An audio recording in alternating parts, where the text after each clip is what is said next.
I appreciate you guys for being here as always. It's been pretty cool looking at the chat, seeing you guys all helping each other out. It's really refreshing to see so many people basically working a full-time job, just helping people out for free. I wish I could pay you guys, some of you people in here that are giving so much help to the community, but unfortunately I can't. So let's get started. So first, we're going to talk about choosing the right town or city, which many of you guys probably already did choose that. So we'll find out if you guys chose the right one or if you're shooting yourself in the foot. But I'm sure most of you guys have already read the course, so you probably chose a good spot. But just to go over it, you're going to want a population of 15,000 or more.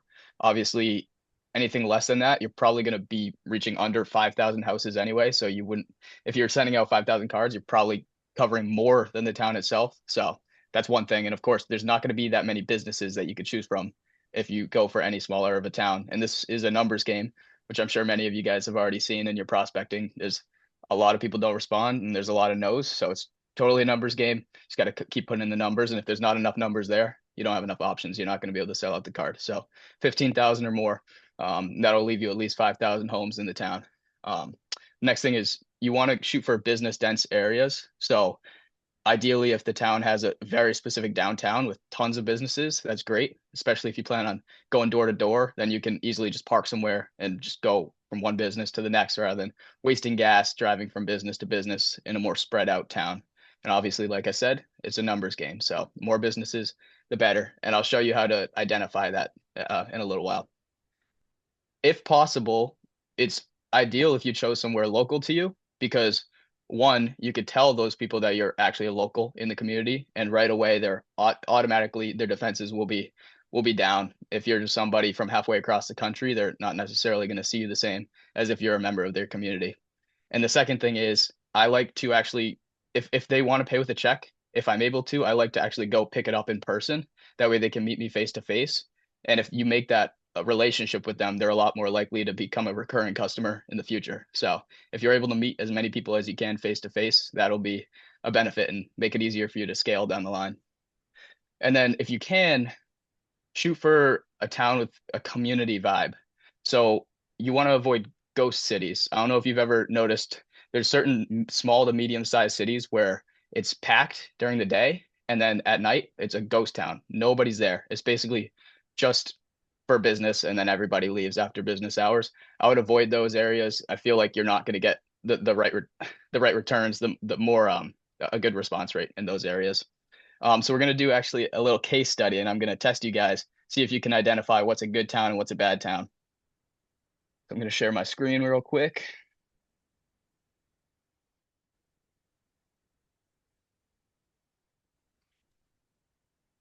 Cool. So you guys should be able to see my screen now. All right. So this is Elliott, Maine. As you can see, we have a population of 7,300 people in 2023. And you can see here, this is a Google map. You can see it's not a ton of streets, but it's something. Yell it out loud. Is this a good town or a bad town to target? Bad town. Yeah, looks bad. All right, you guys are geniuses. Let's go. And then now we have Dover, New Hampshire. This is actually one of the Yes. towns that I'm targeting this month. It's Yes. oh, I might have just given away the answer. 33,000. And look at that. Those are just restaurants. That's clearly a very business dense city. So if you just go on Google Maps, the more icons you see, the better off you're going to be in terms of selling out cards. Look for a lot of icons. So that's how to target the best possible town. The next thing is targeting the best industries. I actually have a list. You'll still see my screen. I have a list on our school community. Somebody actually provided it. I forget their name, unfortunately, but it's now under classroom. And then you go down to freebies and you click on list of best industries. And there's a ton of them that you can choose from. Choose your favorite ones. Um, some examples that I really like are realtors. Realtors, there's no way you won't get a realtor to say yes to this if you get it in front of them. Another one is roofers. And then also, what else do we have? Attorneys, dealerships, HVAC, anything that's high ticket where they charge a decent amount of money per client is going to be much better off than something low ticket. Like a gift shop might not have the advertising budget to pay $500 a month, but a realtor whose average commission check is $10,000 probably can spare $500 a month if it gets them one client every 2 months, 3 months, 4 months is still worth it. So that definitely the higher the ticket item, the more likely they are to pay on advertising on average. What else do we have?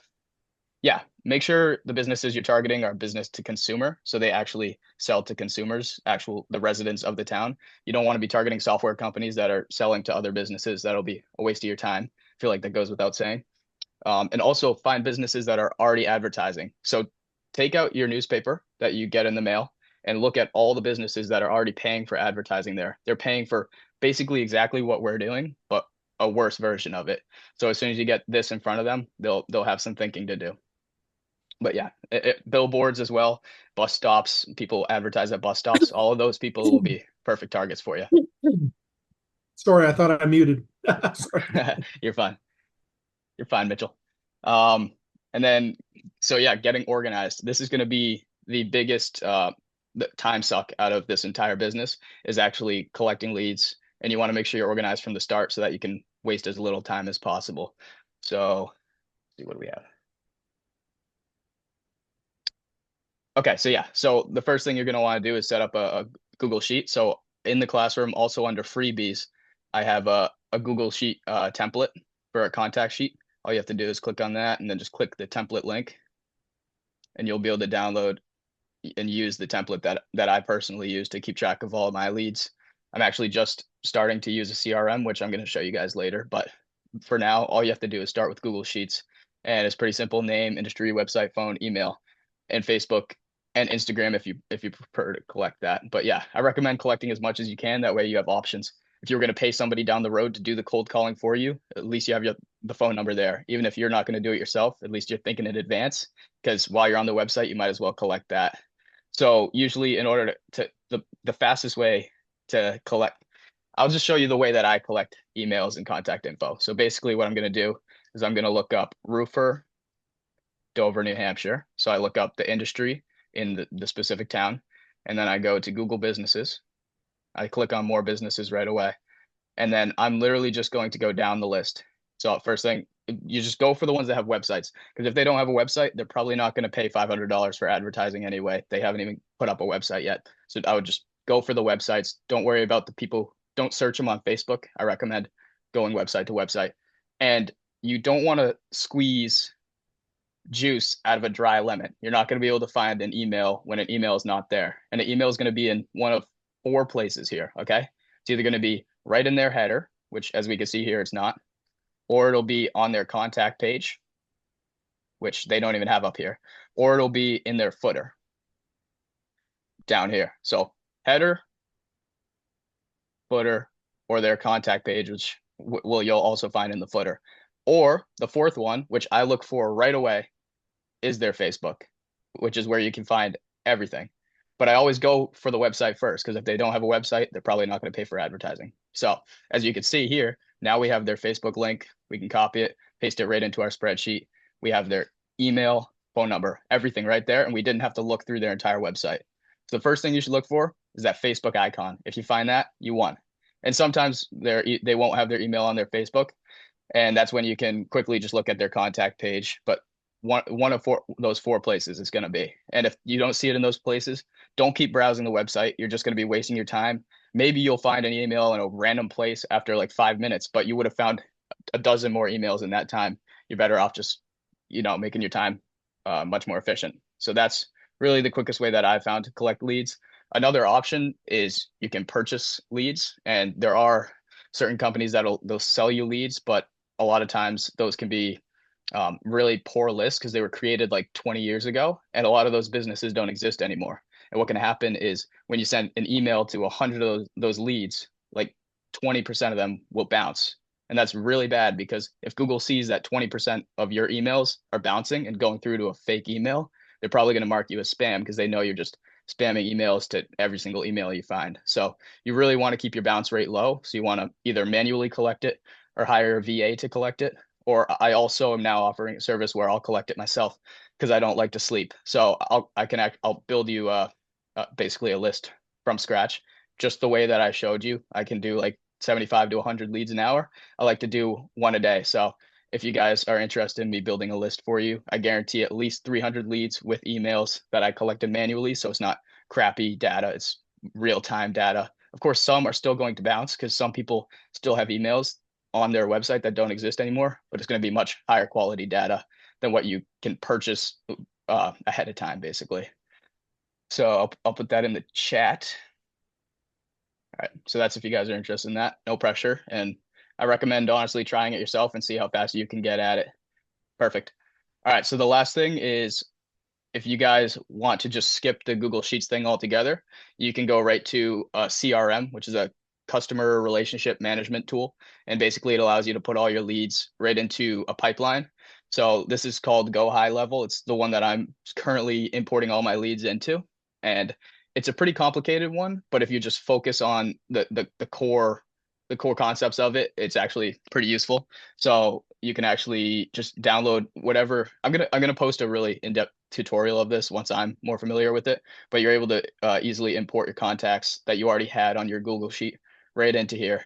And then what's pretty cool is they have a pipeline, an opportunity section. So what you can do is you go to your opportunities and add an opportunity. Let's say a lead responded to your email and they say, yeah, I'm interested. Well, now you can actually search that lead. Let's say it was A&M Roofing. I would click on them, press create, and it would actually create an opportunity for them. And I can actually just drag them to what opportunity they're at. And I created these so you can make it, you can customize it yourself. So I created it uncontacted, first contact. They responded to me. They're ghosting me. If they're ghosting me, I can drag it there and I'll reach out to them again. But this is a great way to actually keep track of your pipeline. And obviously you'll have all kinds of leads in here and more leads will show below it.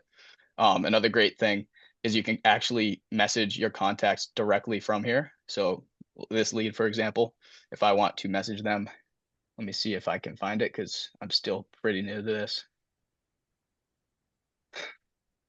Yeah, actually it's right in front of me. So I could literally text them right here because I have their phone number from when I collected that data manually, and I could actually text them right now from this computer. And you can also email, you can send out bulk emails, bulk text messages. There's all kinds of things you can do. You can also set up automations, which, like I said, I'll put out an in-depth video about this. It's not necessary at all. So if you guys just want to stick to the Google spreadsheet, I highly recommend doing that. Don't get too distracted by shiny objects like high level.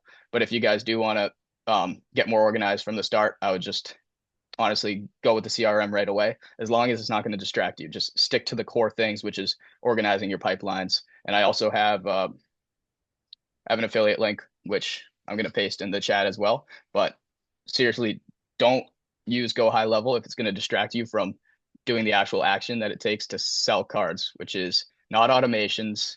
It's not all the bulk stuff, bulk texting. It's just collecting leads and sending emails or going door to door and actually selling. Don't get distracted by the other stuff. But I'll put an in-depth tutorial about it. So that'll be out there. And that's really all we have for those three sections. And I'd like to open it up to Q&A. So feel free to unmute yourself and let me know what you guys have. I use my business email, but I've read that a lot of times people don't open those. So Yeah. Would you recommend doing it like with your name at Gmail as opposed to doing it from a business? Yeah, personally, I use my personal account and I also put an email signature at the end so they see I have a real name. I use my full name. I'm not trying to hide anything. You could just say like small business owner if you want as well. But yeah, I use a personal email. I feel like that has a better result because again, like I said in the last training, you want to come across not like a salesperson, but like a community member who's just bringing businesses together. So whatever you can do to just seem like you're not a huge marketing agency, the better. That's what I've seen gives better results. What do you think about as far as the website? You know, we've all talked about that. The pluses about it, of course, is you can really explain what you're doing, you know, through the website. I kind of modeled mine after the Kenosha gal, Carolyn, you know, with Jake. You know, kind of just, Yeah. put that together. But I'm wondering, you know, I've got the Gmail. I got rid of my business email because I got the .com, and I thought that was stupid because, you know, because I remember people don't a lot of times open those. So I just got a Gmail again.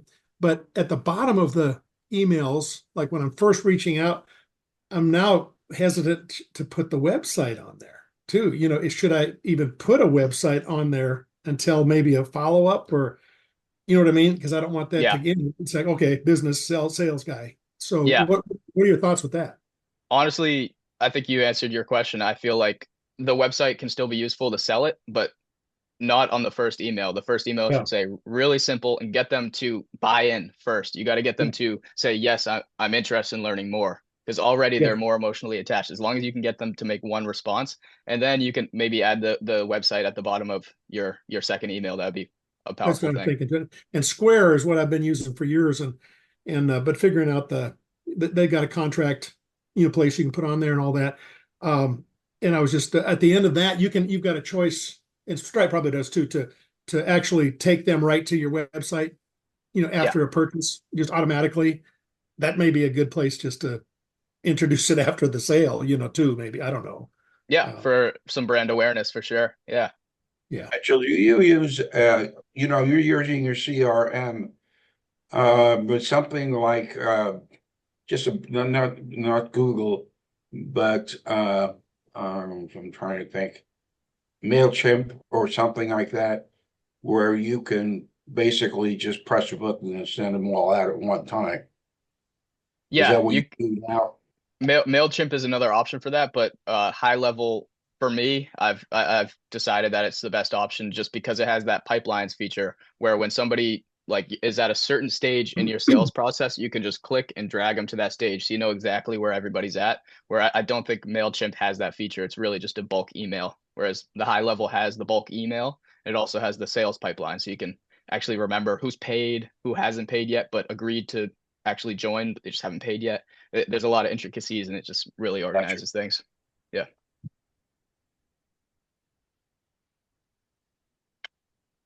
I've got a quick question again, not to All hoard right. the space. But I just started really scraping emails today. Should have jumped in like you.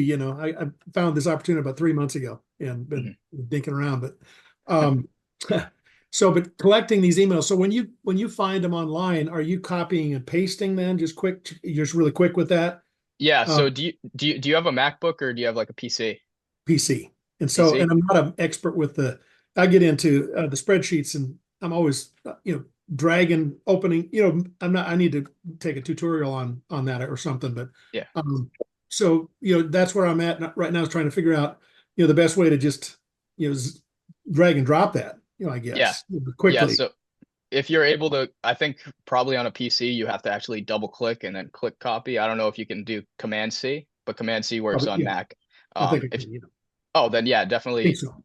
Command C and then click right over to the other tab, Command V, which should work on Google Sheets for a PC. You're going back and forth, tick, Yeah. tick, for, phone number, email, you're going to tick, tick, like that. Yeah, and Okay. you would get dizzy watching me. It's just with the MacBook, I could just swipe from page to page, which definitely helps the speed versus having to bring the mouse up to the right tab. I could just Right. swipe to the other page and then Command V. Right. So that One definitely more quick helps. question. So as far as a community, if you're looking at, are you going by zip code?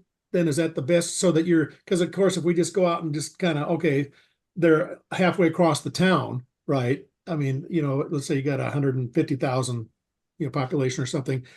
You're trying to zone in, right, on each zip code area, right? So you're not selling all over.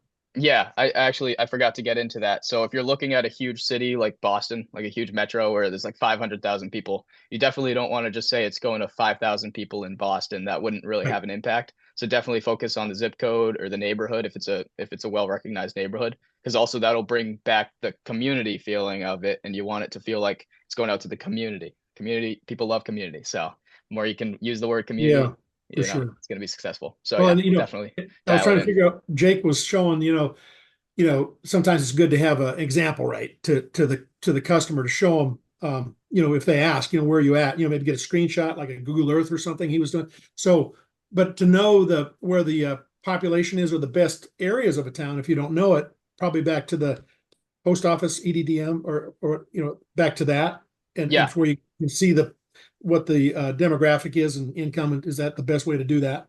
definitely. And I think there's other websites out there that are even more visually appealing. I don't know them off the top of my head, but I'm sure somebody could probably paste it in the chat if they've already found one. And then you could select the exact routes that you're planning on sending it to and screenshot that. That way you can your businesses will know exactly where it's going. And you need that too, right? You need to know what routes, right? I will eventually. Yeah. Once you've finalized your thing, I'll need your routes for sure. Yeah. Cool.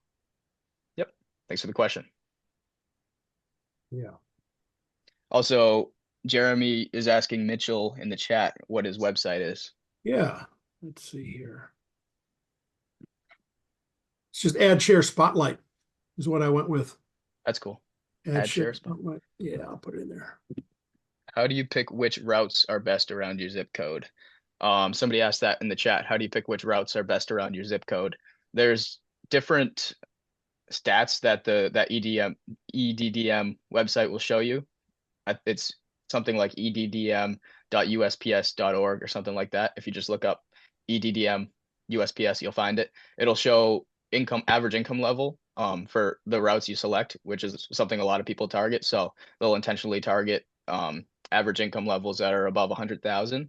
But keep in mind that also depends on your target businesses, because if you're targeting the richest part of a city where the average income is like over 300,000, they might not be shopping at Sal's sausage shop, but they might be shopping at the really high end restaurants. So it really depends on your target business as well. But don't overthink it, because remember, it's a numbers game, and the odds are honestly out of your favor that a business will say yes to you. So don't be too selective with your businesses. It's a numbers game, and just keep it going there. How many sticky businesses do you recommend? You know, like a pizza place, to really have, where they're going to want to put it on their fridge and keep it, to get those, everybody wants pizza, or, that kind of thing. How many of those businesses do you suggest to have on a card?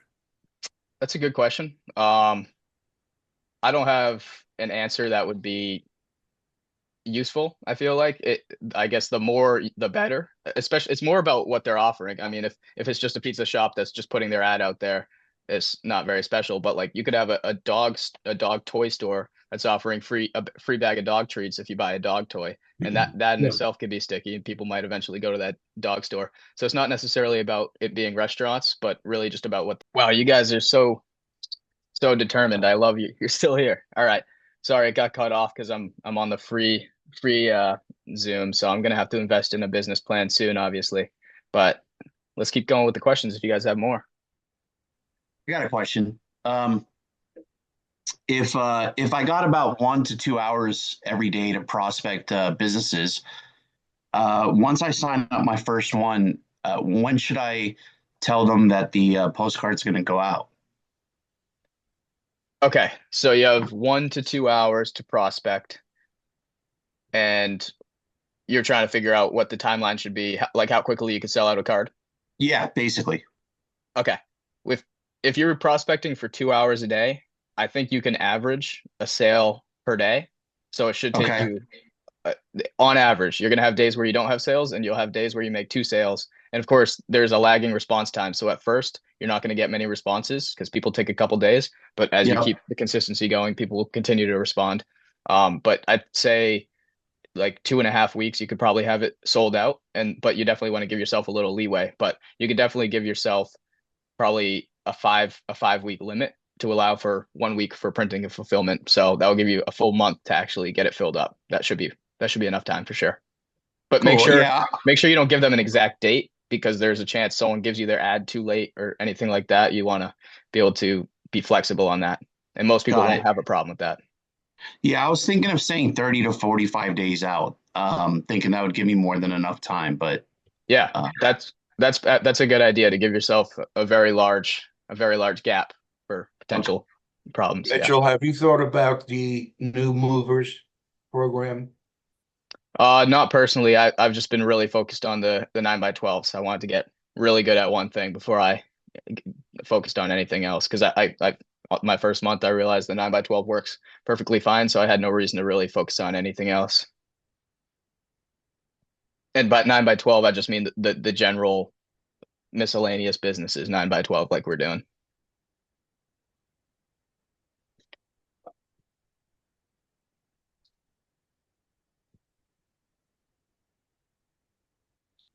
Do you have any email scrapers that you think are worth using?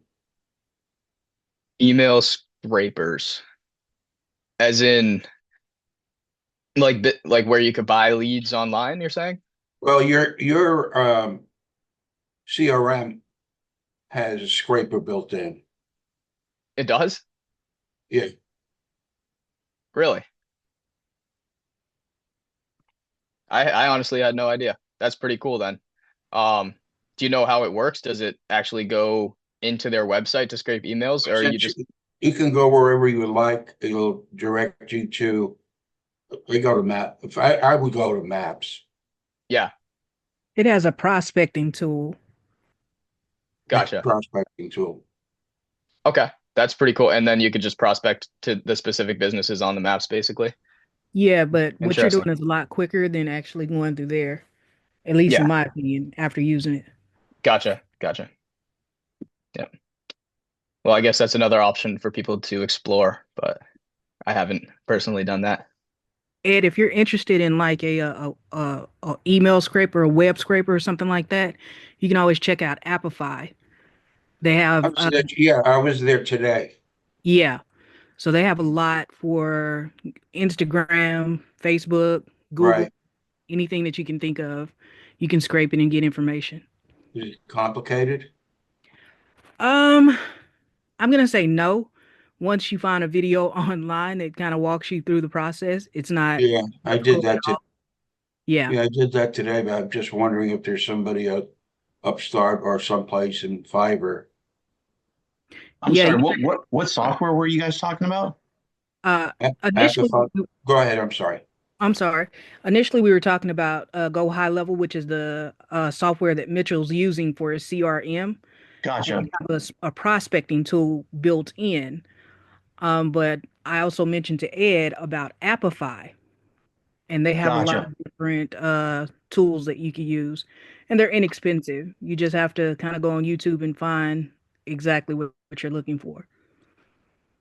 Yeah, there's Got definitely it. tons of options out there, including, like you said, Fiverr hiring a virtual assistant, which you might have to give them a little direction, and make sure you're hiring the right one. But that's another option for sure.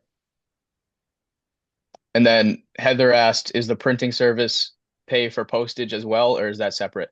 So any of my prices that you've seen floating around includes postage, and it includes total fulfillment. That means that you guys don't have to touch the product whatsoever. So for 5,000 12 by 9 cards, that would be $4,000. And that includes the actual USPS postage, which you would have to pay for no matter what. And it also includes me actually fulfilling, packing, and sending it directly to the post office and actually doing the paperwork. So they send it out to the routes the very next day. So you guys don't have to deal with any of that. It's all included. And like I said, that price includes the postage, which you would have to pay anyway. And then it's just 8 extra cents for my time, which it comes out to about $400 to actually do the full fulfillment. That way, you don't have to carry the hundreds of pounds of packages or lug them to the post office. It might take multiple trips if you're, especially if you're doing 10,000 cards. So it's just a full service option. And then for 10,000 cards, $6,600 for the full service. Just so that's clear, that includes postage. That's why it seems more expensive than general printers because they're not putting the postage price into the price. You're still going to have to pay the 22 cents per card for postage if you went with somebody else. Let's see. Jeremy has a design question. How do you feel about the background being straight black versus having different background color? Any advantages of one versus the other? I personally use a light background. I use off-white. It makes it so that black, a lot of people have black or darker backgrounds on their ads anyway, and it allows them to stick out, but it also allows the white ads, the light ads to stick out. So I like to have it just somewhere in the middle. And I feel like the black, it just my opinion, everybody has a different opinion, but in my opinion, I feel like the white is just a little bit slicker. And another little thing I do is I actually put a slight rounding on the corners of everybody's ads. So it's like on Canva, it's like a 5 point rounding. I round the corners and it just makes them kind of they just look better than just sharp rectangular corners just pasted on there. It just looks like they're more meant to be there. I don't know. It's just a little I thing that I agree. do. Yeah. Yeah, yours look good. Yeah. I appreciate it. No, so Charlene asked what was the $400 for in your pricing? Is that in addition to the $4,000? No, it's not. So if for total fulfillment, it is $4,000 for me to totally fulfill 5,000 cards.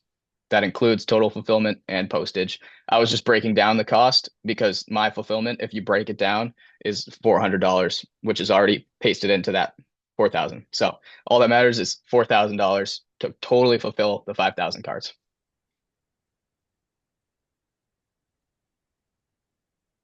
Hey Mitchell, Ryan here. Quick question, man. Uh, how many of the businesses actually want to use their own ad instead of you just creating it in Canva? Good question. I'd say, let me take a look at my card so I can give you an actual answer.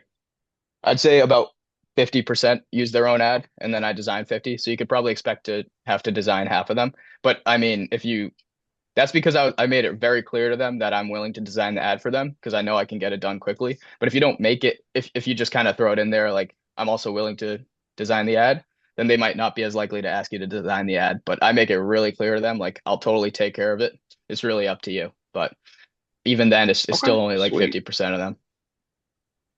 That's higher than I expected, to be honest. Sweet, man. Appreciate it. Yeah, of course.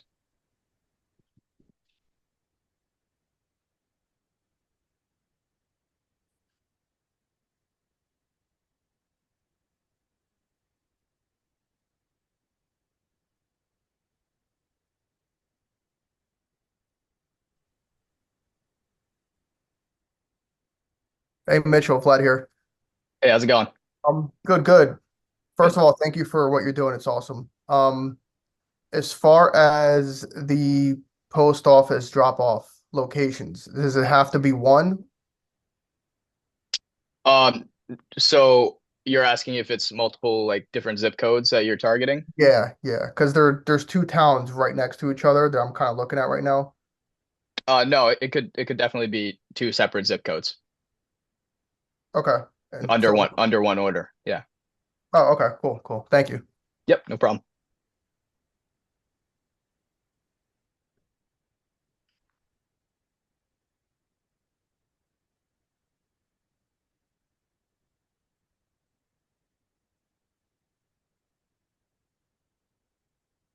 Hey, Mitchell, Ed here again.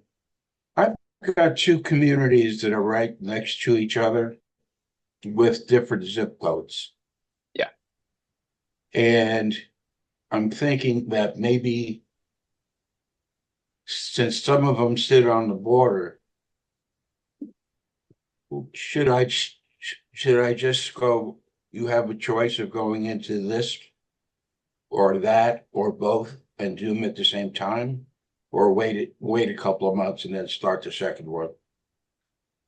To be honest, if I were you, I would start with one card. That way you don't get too overwhelmed and you can make sure you have just the systems in order before you overwhelm yourself with two cards because two cards, that's around 32 businesses that you're trying to collect payments from, design or collect ads from. It's a ton to keep up with if you don't have the systems right first, and you'll learn a lot with your first card. So I'd recommend sticking to one card. But you could actually foreshadow, you could tell those businesses that next month you're going to have a second card in the zip code next door. So they have the option to actually bounce over to that one. Because a lot of businesses, which I do this myself, I have 3 different towns now, but they're all pretty close together. And a lot of businesses just love bouncing from one to the next rather than just staying in one town. So you can definitely foreshadow that to them. That makes sense. Yeah. Hey, Dio. Mitchell, I have a question. Yeah, shoot it. If you are shipping the postcards, 10,000, 20,000, whatever it is, if you're shipping them from your location and you're charging us, 23 cents or whatever that number is, isn't it going to be more expensive because you've got to ship it to our post office and our post office ship it out. So how do you control those costs when obviously if we ship it from our local post office, it's going to be a certain cost, but aren't you going to have additional shipping costs shipping it from you to our local post office? And obviously, paper is very heavy. Yeah. So we ship it with FedEx or USPS, I mean UPS directly to the post office. Um, So it's not, we don't pay 22 cents per card in postage like you're going to once it goes through USPS. So we ship it to the post office, then they actually distribute it. And when they distribute it, that's the only time you're paying for the 22 cents per card in postage. So our shipping cost to send it to FedEx and UPS is the standard package prices, and that's already caked into the $4,000 price. But it doesn't increase the postage like that dramatically, like you're thinking, because we don't send it from USPS. If that makes sense. Okay, but you got, now, where are you located physically? I'm in Maine. So if you ship it from Maine to, California, don't you incur a huge shipping cost yourself if you ship it from you to California versus if you were to ship it, to somewhere in Maine? Yeah, we do. But that's already I don't want to have a variable price because that will make obviously a lot of friction for you guys trying to figure out what the actual price is going to be for you. So I have it a fixed price and the shipping costs are caked in. They don't vary enough for it to make me change the price. Oh, really? Okay. Well, Yeah. thank you. As long as it's in the United States. Once it's going to Canada, that's a whole different story. Yeah. Okay. Okay. Yeah. Thank you. Yeah, no problem. And then Ray asked if there's something wrong with having competing businesses on the card, especially if you have difficulties filling it up.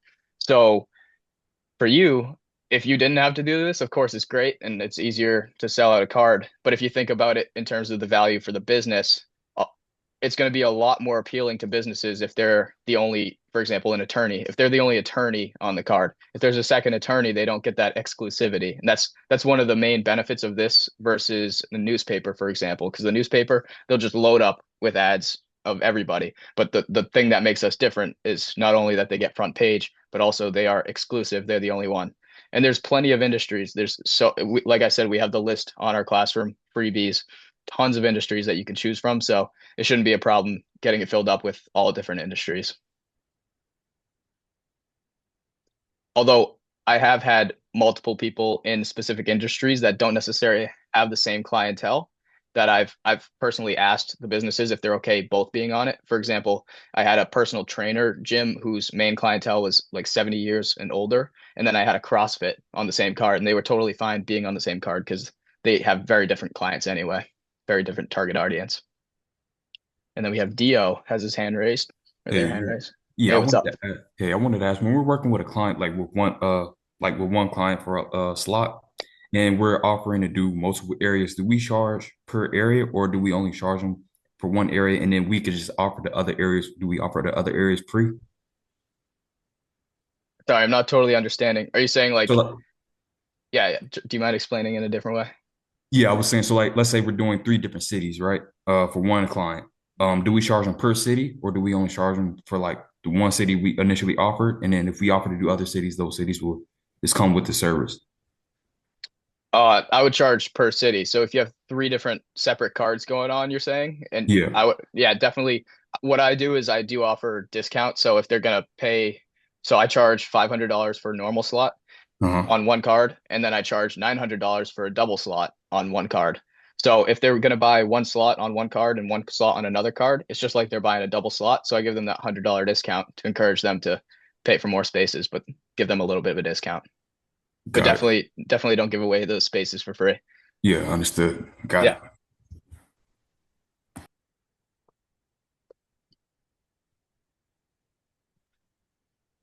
Let's see, anything else here?